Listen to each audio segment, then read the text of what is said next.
Yumuşaqlığı və ləzzəti ilə sizi heyran edəcək burma ponçik resepti paylaşacağım.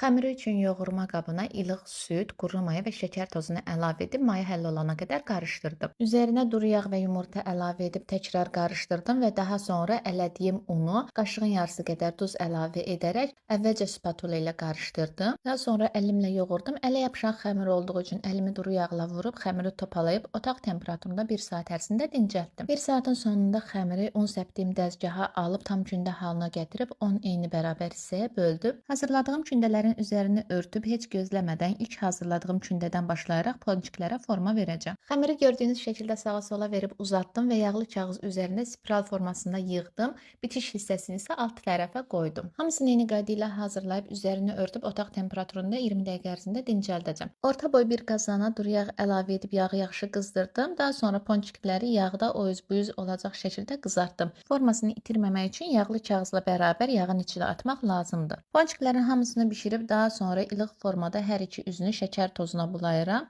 və servis etmək üçün qablara yığdım. Olduqca yumuşaq və çox ləzzətlidir. Mütləq hazırlayın. Ərzaqların miqdarını və lazım olan məlumatları açıqlamaları bölməsində qeyd edəcəm. Belə videoların davamı üçün səhifəni takib edib, videolarımı bəyənib, kaydedib və paylaşmağı unutmayın.